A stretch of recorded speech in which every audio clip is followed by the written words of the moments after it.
The war was over, but for Mercy Thatcher, the digging had just begun. 16 graves already marred the dust-choked earth behind her cabin. 12 of them held her own blood, her family, buried by her own hands. The other 4, they were for the men who tried to take hers. She dropped the shovel with a clang that echoed in the vast silence of the prairie, her breath ragged, thin. Behind her, among the fresh mounds of earth, one grave lay open, a dark, hungry maw. "One maw to go," she rasped, the words tearing from her throat like rusty nails. "But I won't dig that one until he's looking me in the eye." The sun, a relentless, burning orb, beat down on Mercy's bowed back. Her shadow stretched long and distorted across the disturbed earth, a grotesque companion to her grim task. This was not mourning, this was a testament. Each shovelful of dirt thrown from the ground was a defiant act, a promise whispered to the indifferent wind.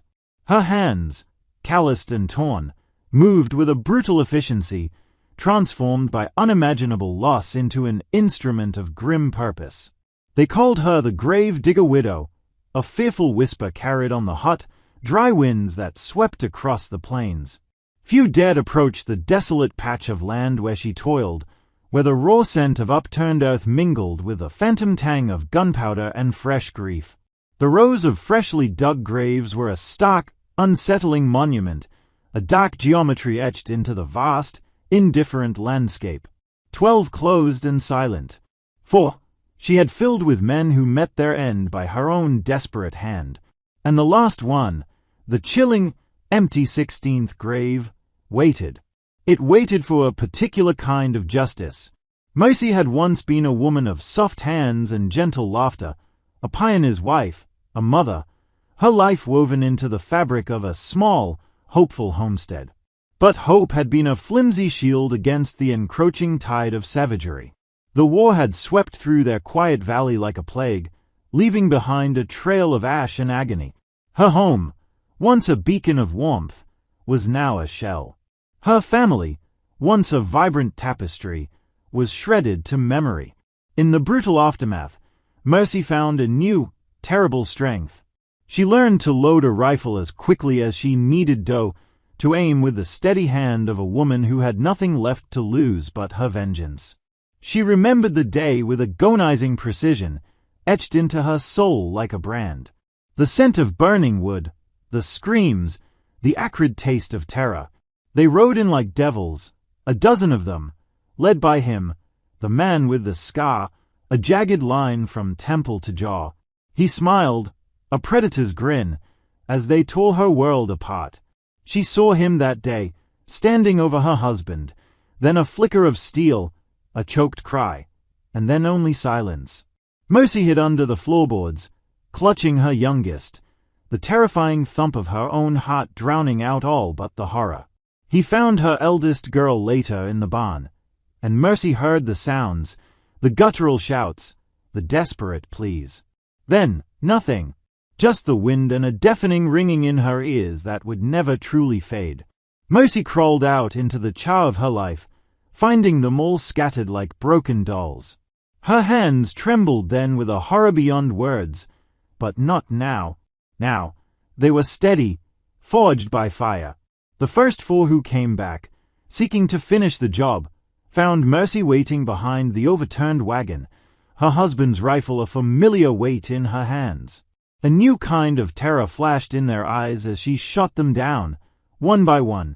4 cold bodies for 4 hot graves. She buried them fast, with no ceremony, no last rites, just date and a silent promise to the 5th. That one was the man with the scar, the leader, the architect of her desolation. He was still out there, somewhere, riding free. But not for long. The 16th empty grave waited, a gaping promise humming with purpose, a magnet drawing him near. Mercy knew it wasn't a matter of if, but when. The West was vast, but vengeance had a way of shrinking it. She'd send out word, whispers on the wind, a bounty on his head, not for money, never for money, but for his location. She would ride when the time came, a grim reaper with a shovel and a loaded rifle. The 16th grave was more than just earth. It was a challenge, a gauntlet thrown down, a silent invitation to her final enemy. And the West would hold its breath for the outcome. The sun climbed higher, a merciless eye in the vast, unforgiving sky. Mercy remained on her land, not to mourn, but to meticulously prepare. Her days became a blur of grim purpose. She salvaged what she could from the charred remains of her homestead, not for rebuilding a home, but for equipping a war. A worn saddle, painstakingly repaired, replaced the blanket on old Bess. Her husband's rifle became an extension of her arm, cleaned, oiled, and loaded with deadly precision. She practiced reloading until her fingers moved with instinctive speed, each click of the mechanism a cold whisper of readiness. She traded what meager possessions she had left in distant, anonymous towns for supplies, hardened jerky, dried fruit, a good knife, and extra ammunition. She moved like a phantom, drawing no attention, speaking only when absolutely necessary, her eyes constantly scanning for any sign of recognition or suspicion. The whispers of the grave digger widow sometimes reached her, carried on the wind, but they were just echoes of a reputation she now embraced. It was a shield, keeping the curious and the malevolent at bay. Mercy knew the territory, every gully, every arroyo, every hidden spring. She had explored these lands with her husband, dreaming of a future that had since turned to ash. Now, that intimate knowledge was her greatest weapon. She studied maps, not of new territories to settle, but of old trails and rumored hideouts, piecing together the likely path of a man like Rattler. She listened in quiet saloons, not to gossip, but for the careless boast, the slurred word, the telltale sign of his movements. Information was currency out here, and Mercy traded in silent observation and chilling resolve. She learned his gang rarely stayed in one place long, striking hard and fast before melting back into the shadows of the untamed wilderness. They were drawn to easy targets, isolated ranches, vulnerable stagecoaches, small mining camps. Their ruthlessness was their calling card, their cruelty a grim warning. Each new story of their violence, each fresh report of their depravity, hardened Mercy's resolve, sharpening the edge of her purpose. This wasn't just vengeance, it was a righteous cleansing. The name Rattler always came with a shiver of fear, a quick glance over the shoulder. He was a snake, unpredictable and lethal. But Mercy was no longer prey. She was the hunter, patient and relentless. She heard talk of a lowlife informant, a weasel of a man named Slim Perkins, holed up in Dogwood Flats.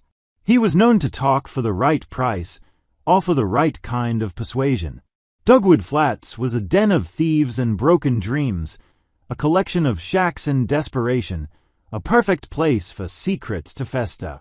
Mercy knew her journey would lead her there. Her path wasn't about reckless speed, but methodical pursuit. She rationed her supplies, conserved her strength, and kept old Bess in prime condition. The empty grave back home was not a burden, but a constant, silent companion, guiding her every step. It represented not just a life to be taken, but a twisted kind of peace to be earned. The raw grief that had once paralyzed her now fueled her, transforming sorrow into a steady, unyielding power. She was no longer just a woman who had lost everything. She was a force of nature, driven by an ancient, primal justice. Mercy rode into Dogwood Flats as dusk painted the sky in shades of bruised purple and orange. The settlement was a sprawl of makeshift structures, emanating the sour smell of stale whiskey and desperation. She dismounted old Bess in the shadows behind the Lucky Spur Saloon, the mare's presence barely a ripple in the street's weary hum. Mercy adjusted the rifle slung across her back, its cold steel a familiar comfort, a silent promise. Inside, the saloon air was thick with smoke and the weary drone of low voices. Every head turned as Mercy stepped through the swinging doors, her silhouette stark against the fading light outside. Her dust-caked clothes, her unyielding gaze, and the rifle she carried spoke volumes without a single word. A hush fell, the clink of glasses and the shuffle of cards dying away. She ignored their stares, her eyes sweeping the dim, crowded room, until they landed on Slim Perkins. He huddled in a dark corner, a scrawny figure nursing a glass, his eyes darting like a cornered rat when he saw her. He knew. Instantly. He knew. Mercy walked towards him, her boots making soft, deliberate thuds on the worn floorboards. There was no haste, just an inexorable purpose drawing her closer. She stopped before his table, a silent, imposing figure, and his face paled, sweat beading on his brow as he visibly trembled. "You're the grave digger," he rasped, his voice barely a whisper above the sudden, terrified silence in the room. It was a statement, not a question. Mercy nodded slowly, her eyes unblinking. "I'm looking for Rattler," she said, her voice a dry whisper like sand in the wind, yet carrying the crushing weight of untold suffering. Slim swallowed hard, his Adam's apple bobbing desperately. "He's moved on, lady," he lied, his eyes flickering towards the door, desperate for escape. Mercy's hand moved with deliberate slowness, sliding a single, gleaming bullet across the scarred tabletop. It caught the dim lamplight, a silent, stark message more powerful than any words, more chilling than a scream. "He's leaving a grave empty," she said, her voice an unwavering current, "and I aim to fill it." The words hung in the air, heavy with fate. Slim's gaze fixed on the bullet, then darted to her face, where cold, implacable resolve hardened her features. He knew the weight of her words, the chilling promise behind them, the utter finality of her intent. His lies crumbled, his defiance broke, and he began to talk, haltingly at first, then in a desperate rush to appease her. He spoke of Rattler's last known whereabouts, a hideout deep in the Widow's Peak Mountains, a place for cutthroats and outlaws, a true viper's nest where few went and fewer returned. Mercy listened, every detail a step closer to her goal. She memorized the landmarks, the treacherous trails, the subtle warnings of the wilderness. When he was done, she stood, leaving the bullet as a grim payment, a silent threat, a warning etched into Slim's memory. "Thank you, Slim," she said, her voice soft yet chilling, a pronouncement rather than an expression of gratitude. She turned and walked out, leaving him trembling, leaving the saloon to its sudden, terrified silence and the lingering scent of dread. The information was a spark, igniting a fire within her. The hunt was on. The ghost was riding towards its prey, towards the final confrontation that would determine the fate of the empty grave. And the West would hold its breath for the outcome. The Widow's Peak Mountains rose like jagged scars against the endless sky, dark and forbidding, guarding their secrets well. Mercy rode into them, the air growing thin, the silence profound, almost sacred.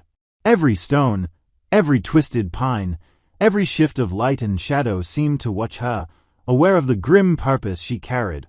She was utterly alone, yet fear had long been burned out of her, consumed in the fires of her ruined home. She navigated the treacherous trails, little more than goat paths marked by faint hoofprints and the occasional discarded bottle or torn piece of cloth, sure signs of Rattler's gang. They were careless, arrogant, certain of their isolation in these remote, unforgiving peaks. Mercy used the towering shadows of the peaks to her advantage, moving like a wraith, silent and observant, her eyes constantly scanning for any movement, any sign of life beyond the raw wilderness. Days blurred into a rhythm of riding and watchful waiting. The nights were cold and vast, filled with the distant calls of owls and the haunting echoes of her past. She saw their faces in the flickering firelight of her solitary camps, her children laughing, running in the fields, her husband, strong and kind, building their life with his own hands. These memories were a sharp blade twisting in her gut, yet they were also her unwavering fuel, her relentless purpose. Finally, she found the hideout, precisely as Slim had described it, tucked into a hidden canyon, a natural fortress guarded by a narrow pass and high, sheer cliffs. Smoke curled lazily from a rough-hewn cabin nestled among the rocks, and horses, their forms indistinct, were tethered nearby. Voices drifted on the wind, rough and boisterous, their crude jokes echoing in the canyon, mocking her grief from afar. And there he was, Rattler. The scar across his face was vivid even in the fading light, a stark testament to his brutality. He held caught around a sputtering fire, his voice a low rumble, full of dark, chilling authority. Mercy dismounted Bess, carefully hiding her in a thicket and covering her tracks. She moved on foot now, her boots silent on the rocky ground, scaling a ridge with breath coming in ragged gasps, but her resolve unyielding. From above, she watched the scene below unfold, a tableau of villainy. A dozen men, rough, unshaven, their faces hardened by lives of violence and disregard, laughed, drank, and gambled. Mercy felt a surge then, not of hatred, but of something colder, more precise, a hunter's absolute focus. She studied their routine, their habits, their vulnerabilities, the sentry who'd often doze off, the fire that burned low later in the night, their weapons carelessly stacked near the cabin door. She spent a full day and a night just watching, a hawk circling its prey before the fatal dive. The hunger in her belly and the ache in her bones were ignored, for all that mattered was the target, the empty grave. She knew she couldn't rush this.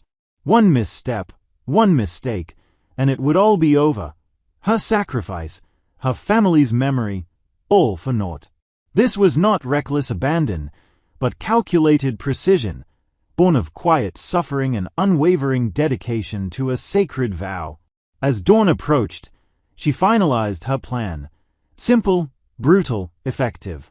She would wait for nightfall again when the darkness was her absolute ally, when their vigilance was at its lowest, dulled by liquor and complacency.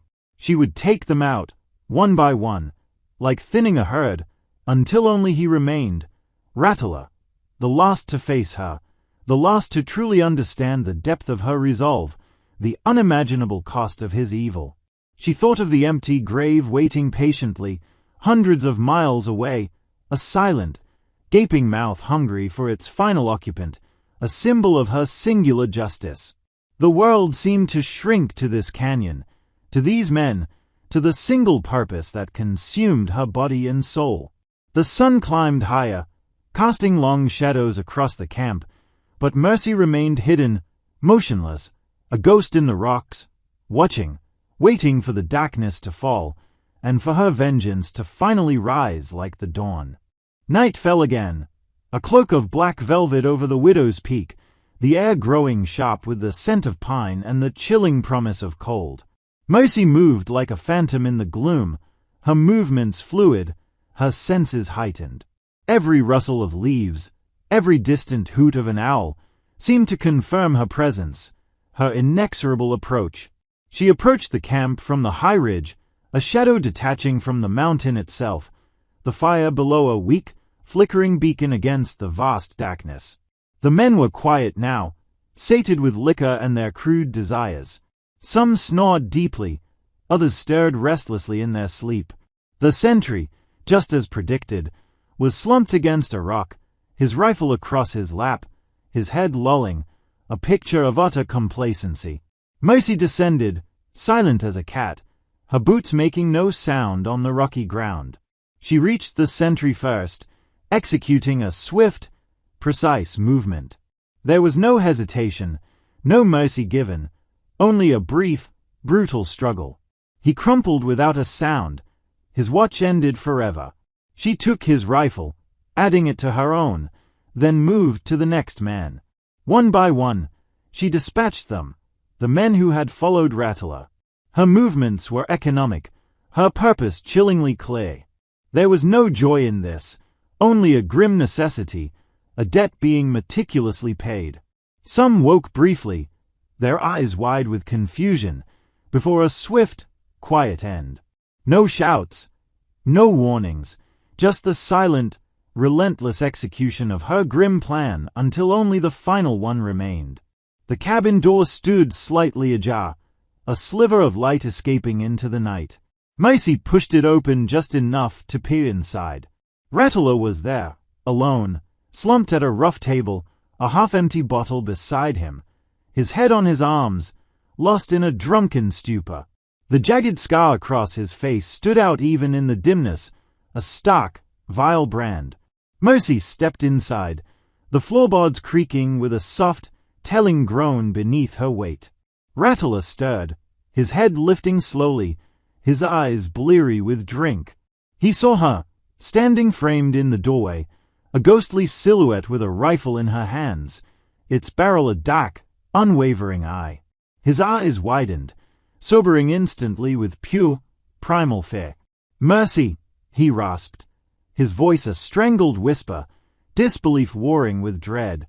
He remembered her from that day, the woman he thought utterly broken. She said nothing, her face a mask of stone, her eyes an inferno of banked fury. He scrambled, desperate, his hand reaching for his sidearm. But Mercy was faster. She kicked the table, sending it crashing into him, sprawling him to the dirt floor. A desperate yelp escaped him as he hit the ground. He looked up at her, a predator cornered, stripped of all bravado. "Who are you?" he choked, as if he could deny his monstrous deeds. "I am Mercy," she finally spoke, her voice a low rumble like distant thunder. "And you made a grave mistake." She raised the rifle, its barrel unwavering. Rattler saw death staring him in the face, and for the first time, he truly understood the depth of his evil and the insurmountable cost. He pleaded then, whining, begging for his life, offering promises and excuses, all worthless. Mercy listened to every word of his pathetic cries and saw the faces of her children, heard their last screams, felt the piercing pain of her husband's last breath, replaying the horror of that day. This was not about anger anymore.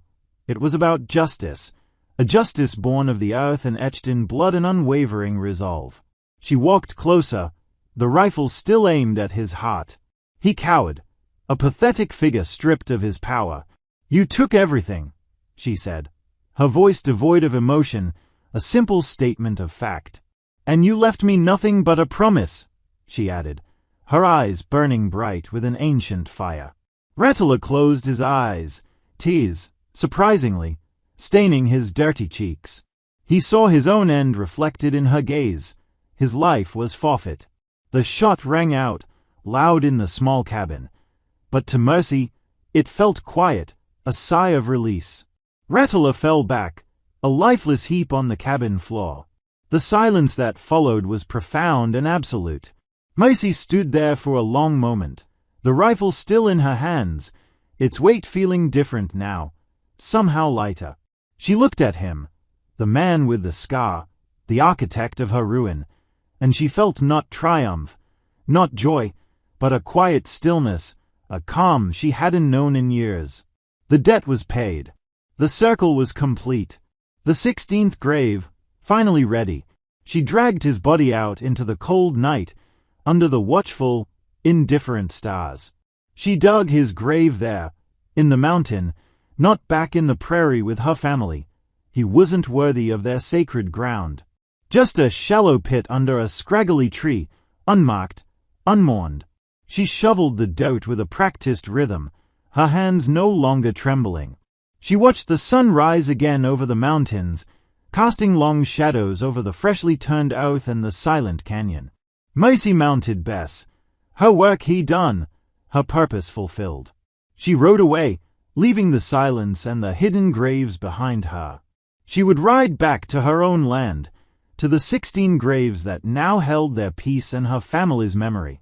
The empty grave was empty no more, its purpose served. Mercy Thatcher, the grave digger widow. Her story was not one of simple revenge, but of justice born from the deepest grief and the fiercest love. She had found a way to live beyond the unbearable, not by forgetting, but by honoring, by enduring. Her heart still bore scars, but also a strange, new peace. She had faced the darkness, and in doing so, found her own light. The West was harsh, unforgiving, but it bred strength and resilience, like the lone prairie rose that bloomed in the dust. Mercy rode on towards the dawn, towards a future still uncertain, but no longer haunted by an empty grave. She had paid the price and reclaimed her own life, a testament to the enduring power of the human spirit.